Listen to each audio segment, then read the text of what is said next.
Okay guys, make sure to like, comment, and subscribe. Now, fasten your seatbelts. Here we go.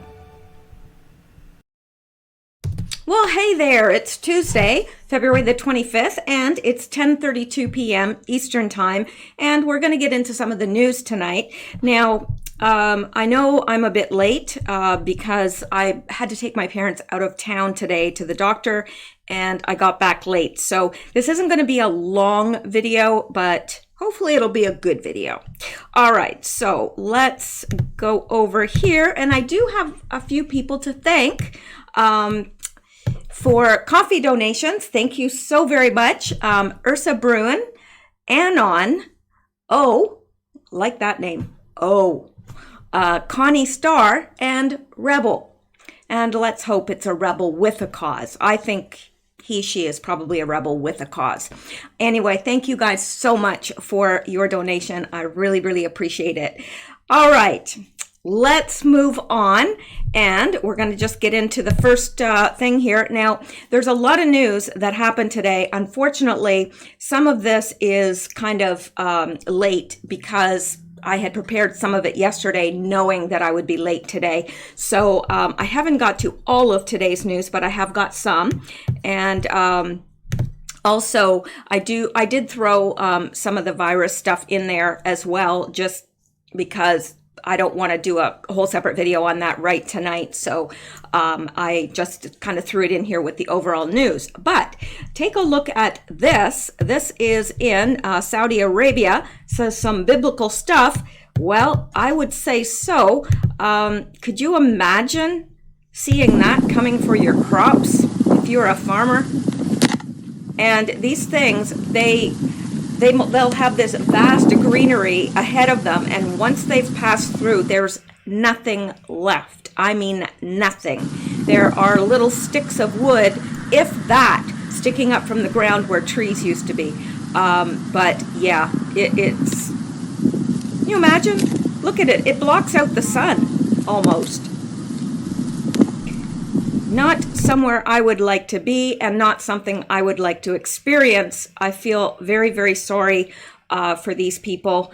I don't know. It's like we've rounded a corner into the end times, although I think we have been in the end times for some time now. But really, it's just what is happening upon the earth is unprecedented. And I know people will say, oh, it's not. We had all these people die from the Spanish flu. Yes, that's true. There was a war going on, and a lot of people died from the Spanish flu because the war effort and people moving around with the war. But the thing is, we have never had a situation where 1 in 10 people on the planet were quarantined.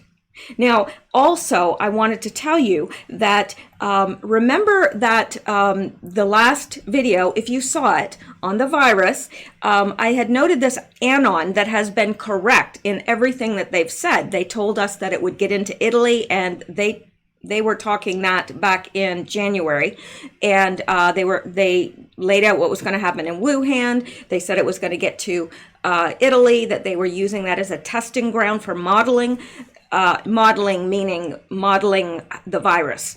And they said if it gets to Brazil, then you've got 1 month to prepare. Well, today it's in Brazil. Just got word that it's in Brazil. So that gives us roughly a month to get our stuff in order. And not fear, preparation. That's it. There's no sense being afraid of it, because it's coming, whether you're afraid of it or not. And, you know, they're working on, you know, medication. They're working on vaccines. And I know that word scares me as much as it does you. Not thinking that I'll rush right out and get one. Not a chance. But, yeah, prepare. Go get some food. Every single place where this has taken root, the shops are empty because people go, and apparently from what I've been reading today, people are starting to prepare in the United States. I haven't seen anyone here really, you know, stocking up crazily, but I intend to get as much as I can of some cheap, good protein sources and so forth. Because if I don't eat it, if there's no quarantine, if I don't have a need to eat it, then, I'll just save on my groceries for a while, and eat what I've prepared. So anyway, let's go back now and see what else we have. And this is SunQ2 on Twitter. Says mind-blowing, unprecedented, and it is. This stadium that Trump was speaking in held 100,000 people. Apparently it is, unparalleled vibrancy at the world's largest stadium. Now, do you think that there is any other person that is running against Trump that could fill 100,000 people in a stadium? I don't think so.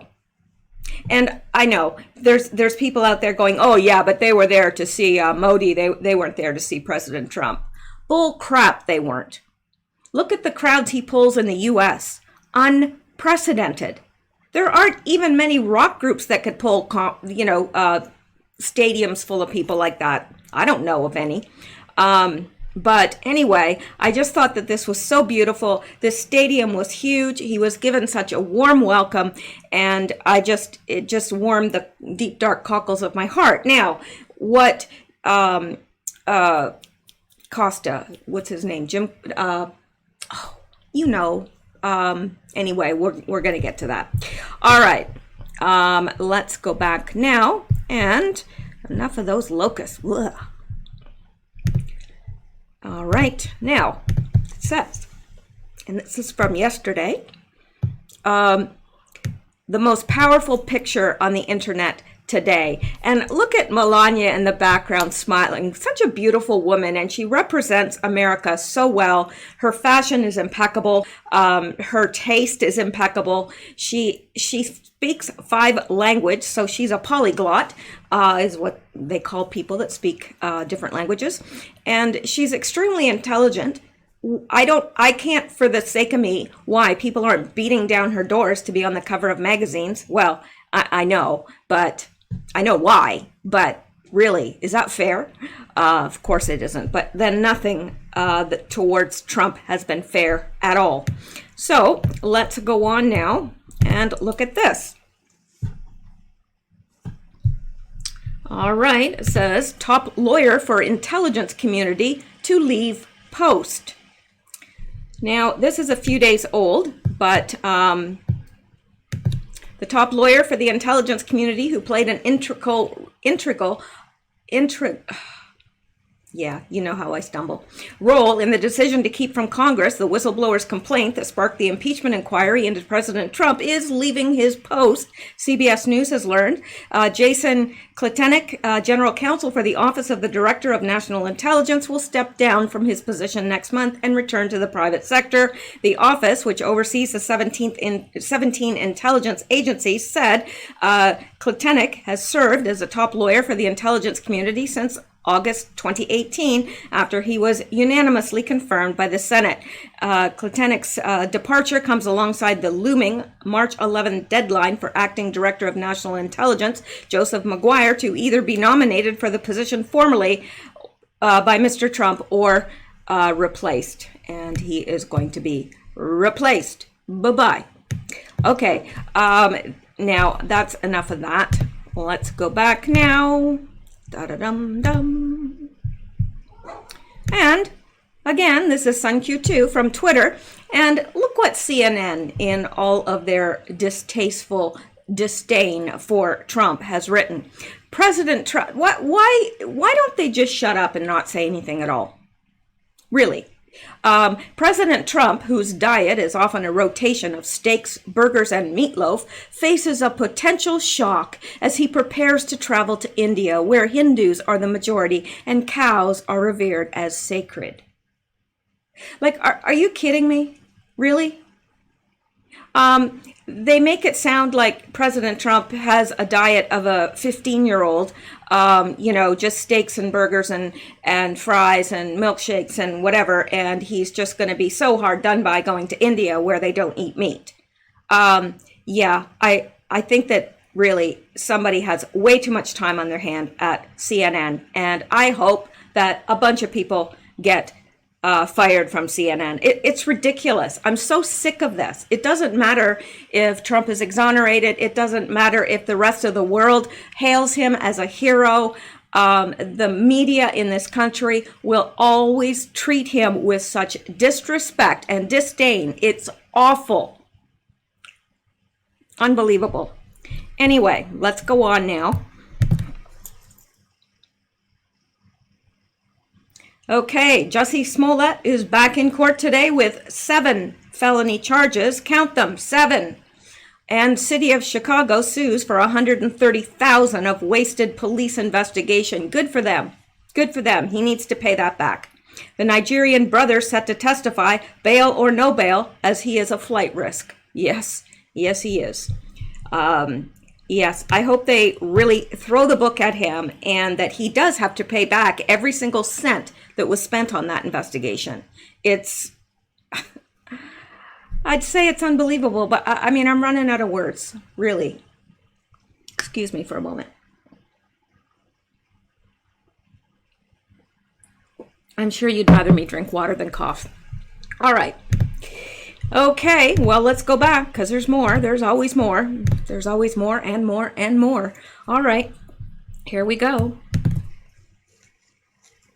Look at this, the Federalist. Let's come down here. New York Times admits Obama administration deployed multiple spies against Trump campaign in 2016. The New York Times admitted on Thursday that the Obama administration deployed multiple spies against the Trump campaign in 2016, confirming recent comments by Attorney General William Barr that spying did occur during the campaign. Following months of angry claims by journalists and Democratic operatives, the Obama administration never spied on Donald Trump's 2016 presidential campaign. The New York Times admitted Thursday that multiple overseas intelligence assets were deployed against associates of the Republican nominee. It is not the first time the Times has revealed widespread spying operations against the campaign. Oh, wow. The Times is going to take, credit for revealing this as if we all didn't already know. Yeah. Isn't that something? The same mainstream media are now taking credit for revealing the truth. When all along, we've known the truth. If you were paying attention, you knew the truth. If you were listening to Q, you knew the truth. If you were listening to alternative media sources, you knew the truth. But the New York Times thinks they revealed it. Okay, well, good for them. If that's what it takes for them to sleep at night, well. In addition to noting that longtime informant Stefan Halper was tasked with collecting intelligence on the Trump campaign, the Times story details how a woman was sent overseas under a fake name and occupation to oversee the spy operation. The woman's real name is not mentioned in the article, although the Times says she went by Azra Turk and has a relationship with an unidentified federal intelligence agency. Halper was handpicked by a seasoned FBI counterintelligence agent out of the New York office, according to the article. When the Times does not identify the agent by name, the paper says the FBI agent spoke at a conference organized by Halper about a 2010 case involving Russians posing as Americans. The public schedule for a 2011 conference hosted by Halper about the exact same case shows that 3 FBI counterintelligence agents were invited to speak on the topic. The 3 agents publicly identified as speaking at the conference on the topic are George J. Enos, Jr., Alan E. Kohler, Jr., and Stephen M. Soma. Enos currently serves as a special agent in charge in the FBI's New York office, according to his LinkedIn profile, and worked closely with Preet Bharara, a former U.S. attorney for the Southern District of New York, a virulent virulent anti-Trump activist whom the president fired in 2017. The public schedule for 2014 conference led by Cowper shows that Kohler also spoke to the same group about the same Russian case on May 9th, 2014. Alan Kohler, the FBI representative at the United States Embassy in London, will talk about the challenges of modern counter-espionage, including the case of Anna Chapman and other Russian illegals, the schedule noted. A representative for the FBI's office in Norfolk, where Kohler worked as of March 2017, said he's no longer with that office. The representative, who refused to provide her name, did not say when or why Kohler left that office or whether he was still employed by the FBI. The FBI's New York office did not respond to queries about the current employment status of Kohler, Enos, or Soma. Real estate records show Kohler relocated to Washington, D.C. area from Norfolk in July of 2017, shortly after Special Counsel Robert Mueller was appointed to investigate alleged connections between the Trump campaign and the Russian government. When asked whether Kohler had been transferred to the FBI's Washington field office, an FBI representative for that office directed the questions to the FBI headquarters in D.C. The FBI refused to comment when asked whether Kohler had been detailed to work on Mueller's investigation of Trump, or whether he was the agent responsible for deploying Helper against the Trump campaign in 2016. Turk, the U.S. intelligence operative who claimed to work as Helper's assistant, had previously been identified to George Papadopoulos. That's right, I said George Papadopoulos, who she targeted as a spy who rather blatantly tried to plumb him for information about Russia and other topics. After the Times published its article on Turk, Papadopoulos, that's right, Papadopoulos, wrote on Twitter that she clearly was not FBI and instead was CIA and affiliated with Turkish intel. She could hardly speak English and was tasked to meet me about my work in the energy sector offshore Israel, Cyprus, which Turkey was competing with, Papadopoulos wrote. The New York Times also admits in its article that the aggressive and unprecedented action of deploying spies and luring American targets overseas to collect intelligence on a rival political campaign yielded no fruitful information, because there was no information to glean. That's why. It is not clear whether information collected by Helper and Turk was used to justify formal spy warrants against any U.S. citizens. Why leak this news now? Well, you're not leaking it, New York Times. You might think you're leaking it, but it's old news. Catch up. If you'd been listening to the alternative media, who's really doing your job for you these days, then you'd know this. You wouldn't have had to leak it. The New York Times has repeatedly been used by FBI officials who ran the anti-Trump spy operation to launder damaging information that reflects poorly on the agency. Nearly a year ago, the Times confirmed that the U.S. intelligence apparatus was used to spy on Trump's presidential campaign in 2016. While that article included explosive revelations, it downplayed their significance and later, curiously, denied that any spying had ever occurred. And we all know it did.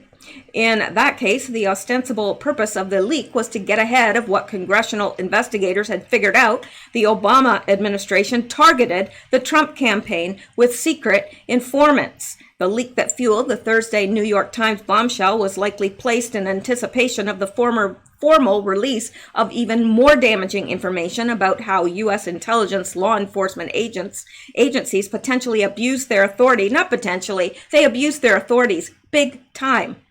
To punish the government's political enemies. The article specifically references the forthcoming release of an extensive Inspector General review of potential improprieties at the Department of Justice. By leaking the information to the friendliest of friendly reporters, including Michael Schmidt at the Times, the individuals who ran the anti-Trump operation are likely hoping to spin the news in their favor. This explains the anti-Barr freakout. So long as anti-Trump operatives controlled the FBI and DOJ, this type of leaking and concealing of information worked well. Most major media outlets have chosen to ignore the spying scandal in favor of nonstop anti-Trump advocacy. That left actual fact-finding and truth-seeking to a small group of media outlets and a handful of elected lawmakers tasked with oversight of the nation's spy agencies. When William Barr took over as Attorney General, it was the first time in years the agency had any real political accountability. Trump's first Attorney General recused himself from overseeing anything related to the 2016 campaign, and his deputy who took over is alleged to have been involved in a conspiracy to oust the president. While Barr was adamant that Mueller's special counsel probe be unimpeded and his report fully published, he scared the anti-Trump forces in and out of government when he said spying on opposing political campaigns is inappropriate. His public vow to examine whether the widespread spying operation against Trump and his affiliates was lawful and appropriate sent shockwaves through an organized anti-Trump political operation that had completely controlled the narrative until recently. So there you go. Now, just confirming everything that we know. And it's great that this is coming out. I mean, it's a little late, but it's coming out. So that's good news, at least. All right. Now, let's go back to here. This by Joe M. from Twitter. Assange's belongings are in the hand of the country who now has legal jurisdiction over his fate. Think about that. It means our star witness against the deep state will be transferred to the U.S. judicial system for trial. Anons know he already has been. Justice is coming. Pain is coming. His belongings are in the hands of the U.S., so that is why he is saying they're in the hands of the country who now has legal jurisdiction over his fate, which is the U.S. Now, I'm hoping that justice is served there. Now, I am actually a fan of Assange, but I know a lot of people are not. They think what he did was terrible. I don't think so, personally. All right. Okay. Now, let's look at this, shall we? You'll find this interesting. I bet you will. All right. So, of course, we've all heard about the Harvey Weinstein trial and that he was sentenced to prison, and then he walked in with a walker, but he walked out perfectly fine. Then he, feigned, well, I don't know if he was feigning or whether he really did have heart palpitations and heart, chest pain, whatever. But he was taken to the hospital. He was released, walking just fine, didn't need a walker to come out of the hospital or go into the hospital or even come out of the courtroom. So what was the walker for? Sympathy, but he didn't get any. But he was charged with 2 lesser. So he did get off to some extent, but at least he will be serving time. Forensic psychologist who testified for prosecution at Harvey Weinstein trial was hit by a car. Coincidence? Probably not. All right. Forensic psychologist Dr. Barbara Ziv leaves at New York City Criminal Court for the continuation of the trial on January 24th, 2020 in New York City. A forensic psychologist who testified for the prosecution at Harvey Weinstein trial about rape myths was hit by a car while crossing a street and has multiple broken bones. Law and Crime has learned. Dr. Barbara Ziv is currently hospitalized. Law and Crime attempted to learn more about when and where the incident occurred. We received confirmation by phone that Ziv is in the hospital, but no more information than that was forthcoming. Ziv is based in the Philadelphia area, so we reached out to Philadelphia police. We have not heard back. Though there is no evidence to suggest that Ziv is being hit by a car is in any way related to the Weinstein trial, this may be seen as suspicious by some given the timing of the incident. Weinstein's history of having people followed is well documented, so are alleged threats against those who have spoken out against him. Investigative reporter Ronan Farrow, for instance, once said that he feared for his safety when working on a story about Weinstein. I don't make light of the fact that it was frightening to be in the crosshairs of that, he said. I mean, there were times times when I feared for my safety. And you know, my sources were telling me to get a gun, and I moved out of my apartment. Ziv's expert witness testimony at the Weinstein trial last month largely focused on sexual assault and victim behavior after attacks. That included discussion about why victims would reach out to and communicate with a perpetrator after the fact, why they would wait years to report an assault, or why they would never tell anyone. Oh, that's good stuff. The testimony was directly relevant to allegations made by Jessica Mann and Miriam Mimi Haley against a powerful man in Hollywood like Weinstein years after the alleged crime. The former accused Weinstein of rape, and the latter accused Weinstein of forcibly performing oral sex on her. A New York jury on Monday found Weinstein guilty of 2 counts, rape and criminal sexual act in the first degree. Annabelle Sciorra and more than 80 other women have accused Weinstein of sexual harassment and sexual abuse, including rape. Sciorra said that Weinstein raped her in the early 1990s. As devastating as sexual assault is, most individuals think, okay, I can put this behind me. I can move on with my life. I don't want it to get worse. I don't want this person who sexually assaulted me to ruin my friendships or put my job in jeopardy. I'm just going to put it in a box and forget what happened. I don't want it to get worse, Ziv said in court, but they can't. Sometimes women will have subsequent contact with the perpetrator because they can't really believe that this happened to them. She added, they're hoping that this is just an aberration. You hear that all the time, Ziv said. It's a myth that one can determine whether someone has been raped by their behavior. Ziv also testified as an expert witness for the prosecution at the Bill Cosby trial. Another criminal case awaits Weinstein in Los Angeles. Well, I happen to think that this is not a coincidence. If it is, it's an awfully big one. So there you go. I just hope Harvey Weinstein never sees the light of day again. Really, he needs to be behind bars. Women are not safe in his presence at all. And all the people that covered for him, shame on you. Really. I can't imagine. Okay, well, let's go back now. We got more. Always more. And let's look at this. Because we can. OMG, it's all an act, folks. He's literally acting to try to duplicate Obama for a win. There is nothing real or organic here. In fact, it's like a scary movie. This from Donald Trump Jr. Now, listen to this if you haven't already. The way we do every other election, by giving it to the person who got the most votes.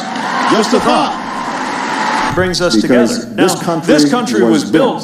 It is a movement reaching into church basements and barbershops, into universities and with our kids. And if we can light up the neighborhood, then we can light up the city. Shines as a beacon around the world once more. And this is our chance to answer that call. The way we do every other election, by giving it to the person who got the most votes. Just a thought. Brings us together. Now, this country was built. It is a movement reaching into church basements and barbershops, into universities and with our kids. And if we can light up the neighborhood, then we can light up the city. Shines as a beacon around the world once more. And this is our chance to answer that call. The way we do every other election, by giving it to the person who got the most votes. Just a thought. Brings us together. Okay, now This country was built. All right, so what do you think of that? Boy, they're the Bobbsey twins, aren't they? Yeah. They're brothers from another mother. Yeah, really, seriously. I mean, somebody is coaching Buttigieg, whatever his name is. I can never pronounce his last name. I'm just calling him Buttigieg. But I think Trump pronounces it Buttigieg. I don't know. Anyway, it doesn't matter. But I just thought that was very, very, very telling. Probably the same people that coached him are coaching him. That's my take anyway. That's what I believe. Alrighty, let's go back. Because we can. And we will. Okay, and let's look at this. Breaking. Disney CEO Bob Iger to step down. Bob Chapek will be the CEO of Disney immediately. Boom. Yeah. And also, there is Q today. Now, because I was out today, I have not had a chance to get together the Q posts, but I will do that tomorrow, and I will bring those to you. And also, I will probably bring another update on the virus and possibly the news. I don't know. It's supposed to snow all day tomorrow. We're supposed to get a foot of snow. So, yeah, that would mean that I would be inside doing videos. All right.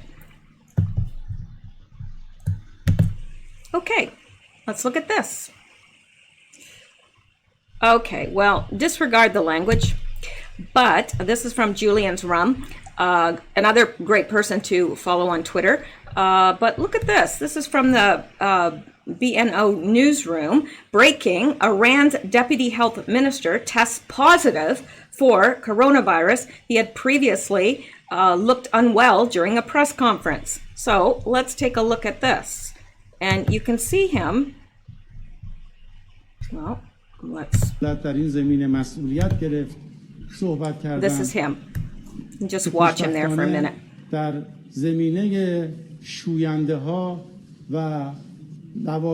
Now he's obviously not feeling well. ما مشکلی نداریم. چند خط جدید تولید اضافه کردند. خطوط برخی از خطوطی که در صنایع وجود داشت تغییر جهت دادن به سمت شوینده هایی که So I guess probably some of the people at that press conference probably have it now too. و به طور What do you say? شبانه روزی هم در وزارت بهداشت با دستگاه‌های زیربط این ستاد Obviously, he was not feeling well, but that's something that the Iran's deputy health minister now has this. Now, let me say something here. I know a lot of people have sent me stuff about the 5G, and they are saying that this could be a result because Wuhan was ground zero for 5G. Now, I'm not ruling that out, not at all. It could be making it worse. It could be entirely that. I don't know. None of us really know. All I know is that people definitely are dying. There's no question about that. They're not putting that on. People are dying. Now, is this 5G related? I don't know. I'm going to have to look into that a little further, but it could be. It could be. We know it's extremely dangerous, and what it does to the human body is unbelievable. So I don't know. But if that's what it is, in a sense, it would be good news because they just have to shut that off or switch, turn it down, whatever. But, they've wanted to depopulate, or not depopulate, that's the wrong word. They've wanted to reduce the population for a very, very long time. And this has been in their plans for a long time. So I don't know if they're going to do it through 5G, if they're going to do it through a virus, how they're going to do it, or the resulting famine. Look at all these locusts that are sweeping through everywhere. That's going to bring famine, extreme famine. I don't know, but I do know people are dying. People are dying. Those aren't fake. Now, the people that say, oh, they're faking that's just fake. Right. People risk their very lives, and some have died trying to get this information out. But yeah, they just staged it all. Okay. Well, you can lead someone to knowledge, but you can't make them think. Just like you can lead a horse to water, but you can't make them drink. Well, you can lead someone to knowledge, but you can't make them think. All right. We don't want to listen to that. Okay. Well, let's go back now. No, really, let's. Now, when I'm saying these things, I'm not talking to you guys, right? I'm just, I know that obviously if you're listening to this video, unless you're just doing it to make fun of conspiracy theorists or what have you, then you're here because you want to know what's going on and you believe the alternative news sources. You believe that the narrative that the mainstream media is putting out is not right. It's mistruths, or sometimes they're just economical with the truth. You know what I'm saying? They don't give you the whole truth. They kind of hold some back. But they are in charge of the narrative right now, it seems, for most people, but not you. So, yeah, I'm not talking about you guys when I say these things. All right, and let's look at this. This is from 24/7 Crisis News Live. Hundreds of flights continue to enter and leave Italy as Italy becomes the new hotbed for the virus. I don't want to say that word, the whole word, very often. Countries everywhere are now reporting cases that come from Italy. And look at this. And I mean, think of the tourism in Italy. I mean, that's a huge, huge tourist destination. And so people are flying in and out to all areas of the world and possibly taking the virus with them.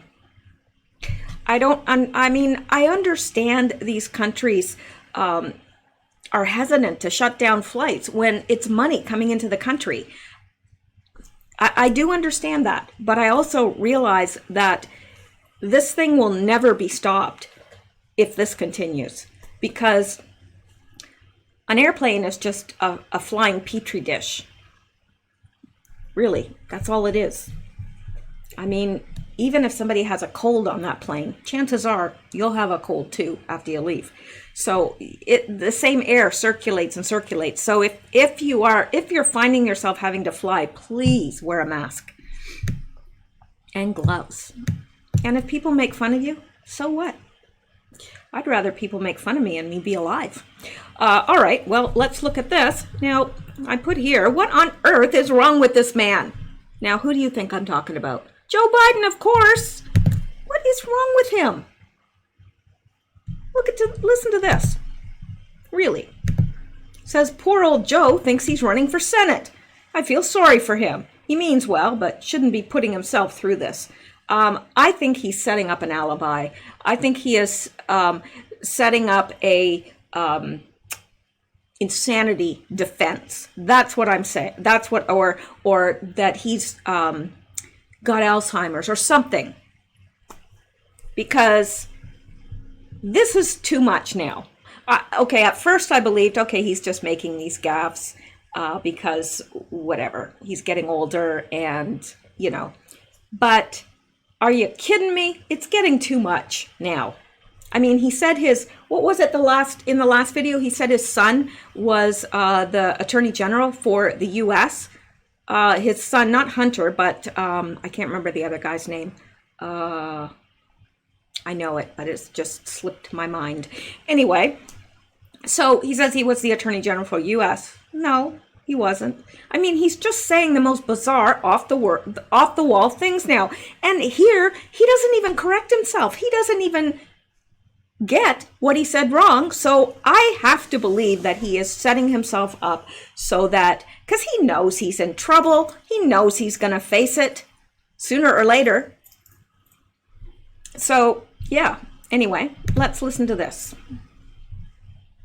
You're the ones that sent Barack Obama the presidency. And I have a simple proposition here. I'm here to ask you for your help.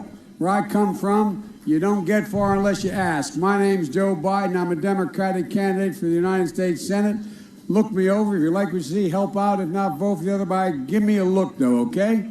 That's all I've really got to say to you. And you're the ones...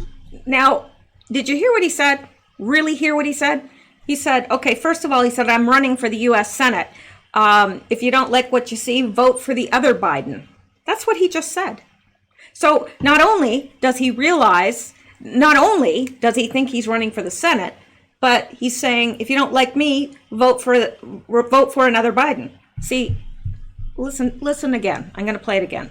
Sent Barack Obama the presidency, and I have a simple proposition here. I'm here to ask you for your help. Where I come from, you don't get far unless you ask. My name's Joe Biden. I'm a Democratic candidate for the United States Senate. I'm a candidate for the United States Senate. That's what he says. Okay. Senate.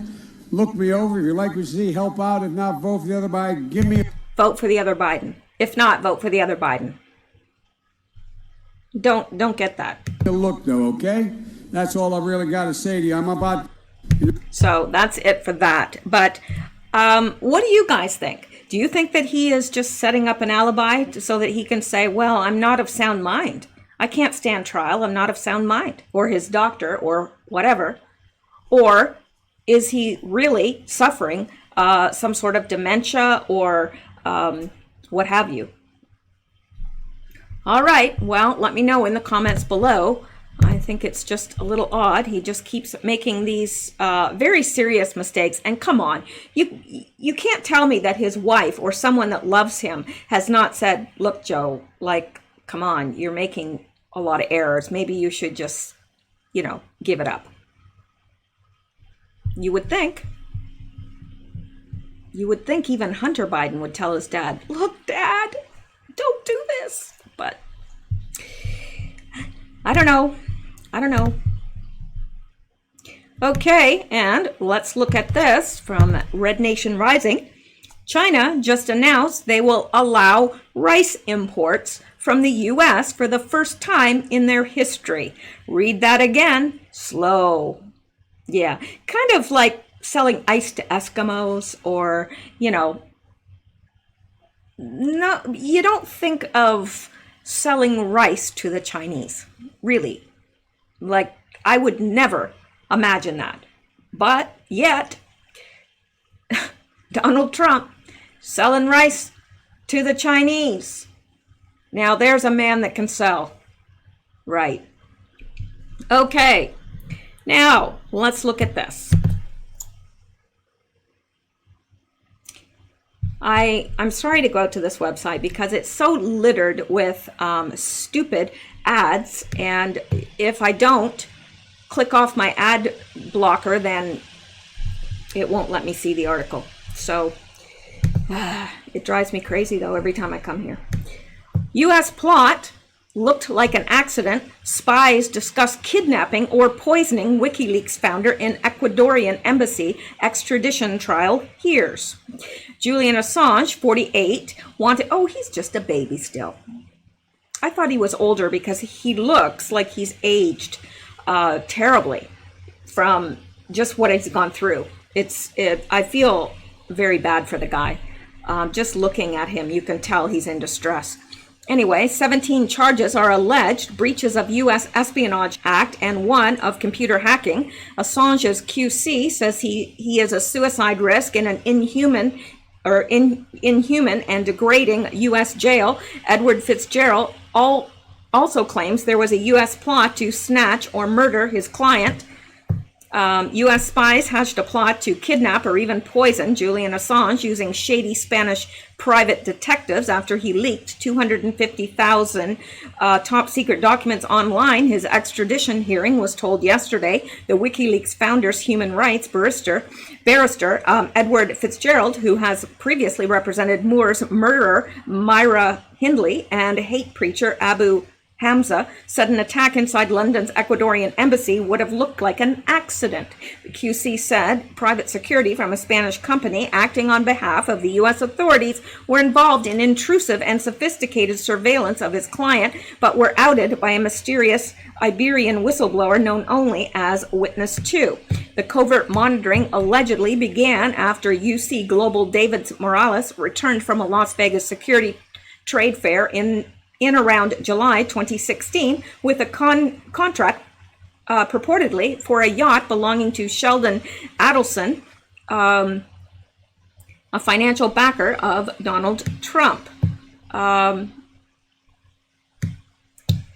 in fact, Mr. Morales had indeed made a side agreement to provide information gathered about Mr. Assange to the dark side. In other words, U.S. intelligence agencies, said Mr. Fitzgerald. Visitors, including lawyers for the 48-year-old who is facing extradition to America, are said to have been targeted by live stream audio and video devices placed inside the embassy and laser microphones from outside. Referring to Witness 2's evidence, Mr. Fitzgerald said there were conversations about whether there should be more extreme measures measures contemplated, such as kidnapping or poisoning Julian Assange in the embassy.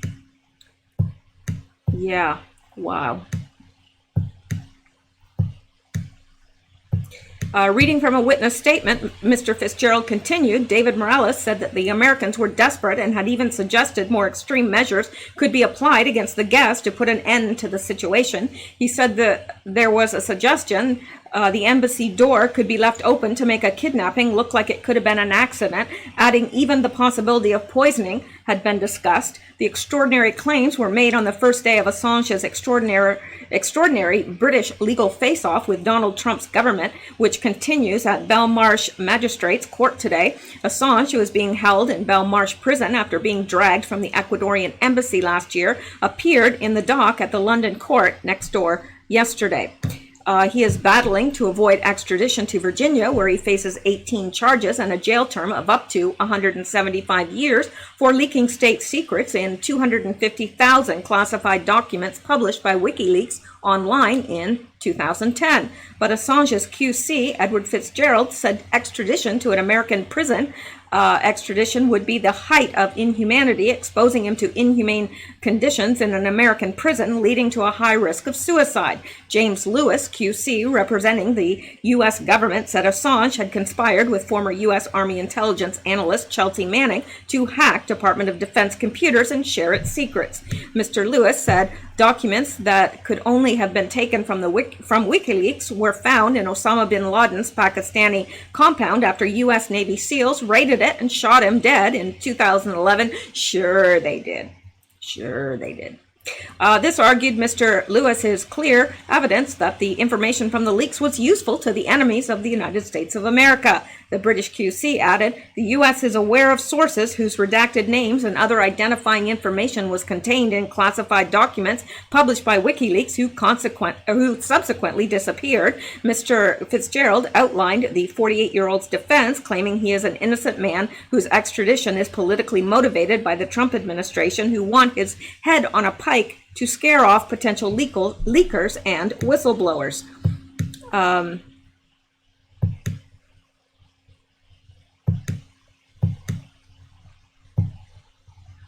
What on earth is that?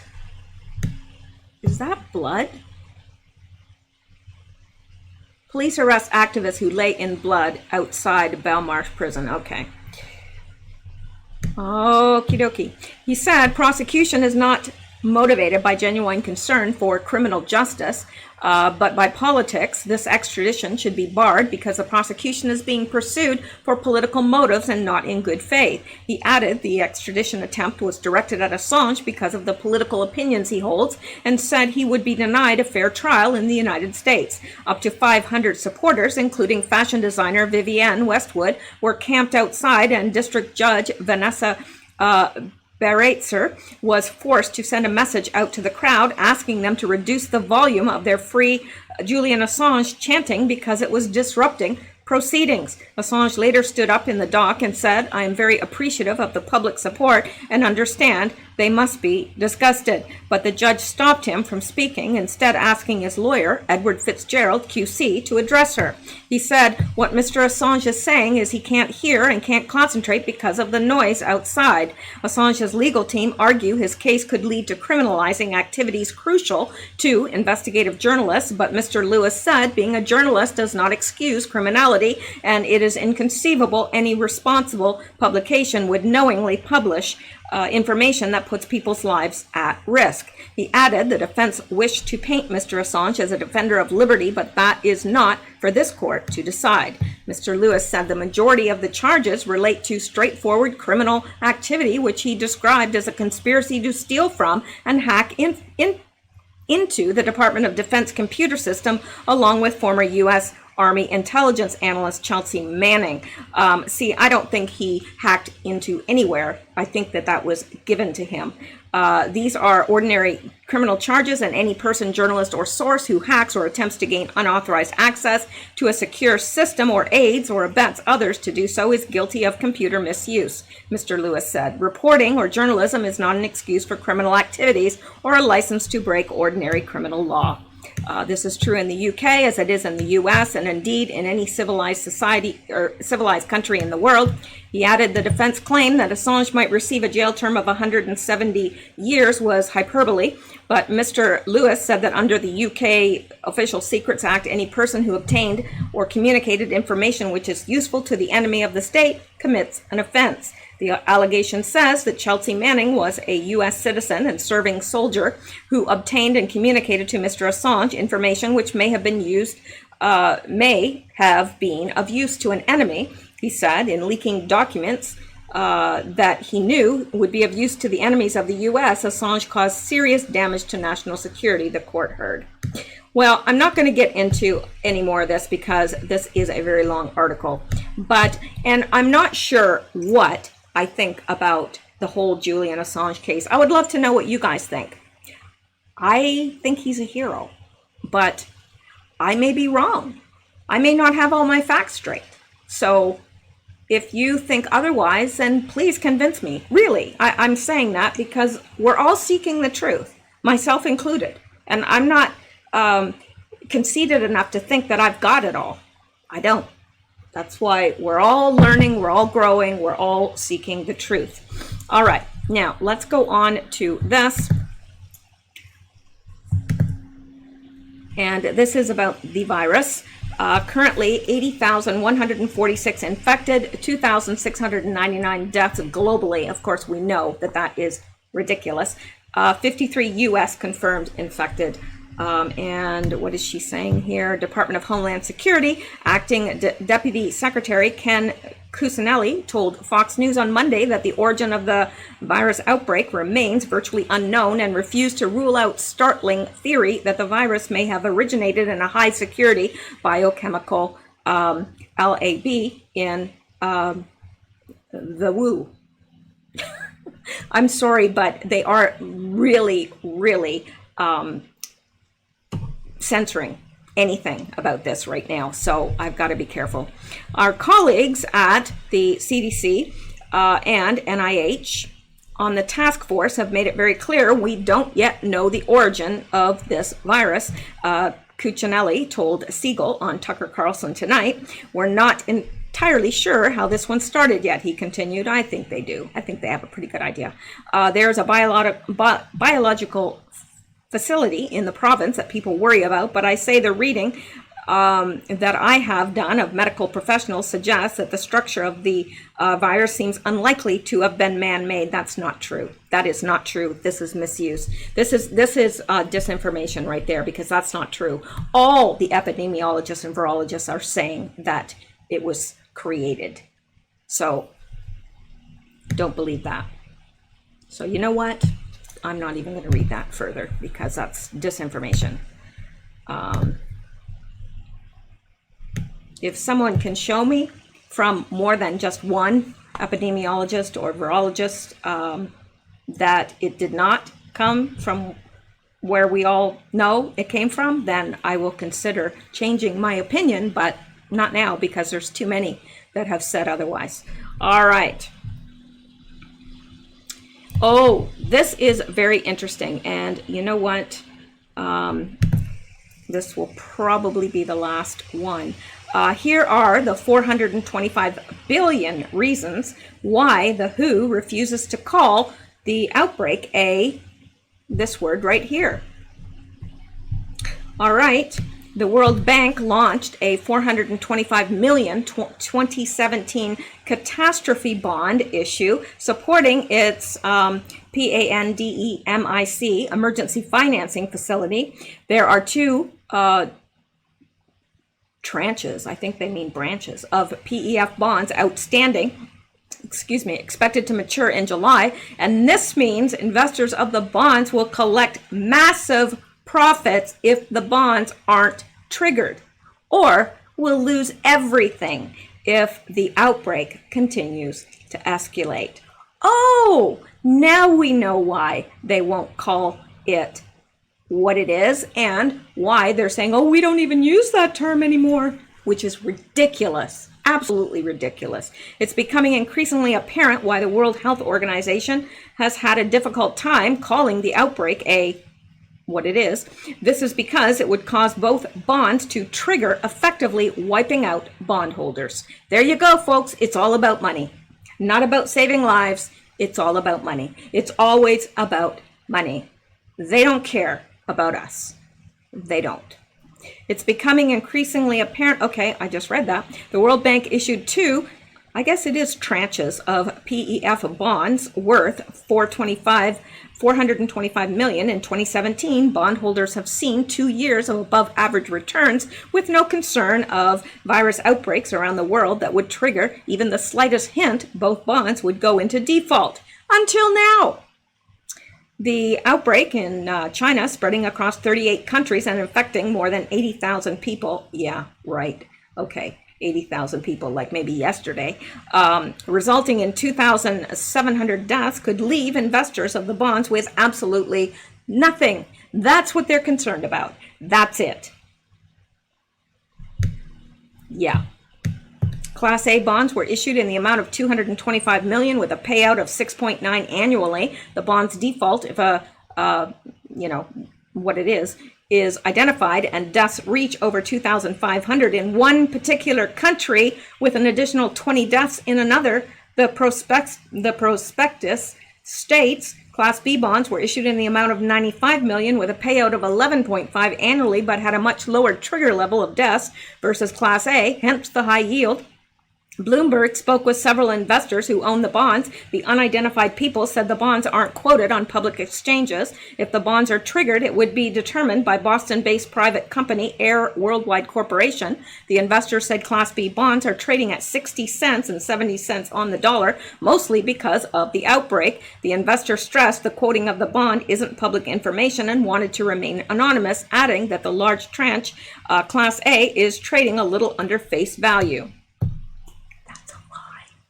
The bonds were issued to support the World Bank, PEF, and would only be triggered if certain criteria of what we're facing were met. If triggered, the bondholders would lose their money. The funds would be transferred to developing countries to fight the virus. To date, the bonds have yet to be triggered, as it's increasingly becoming obvious that the WHO may stall calling the outbreak what it is until after the bonds mature in July. There you go.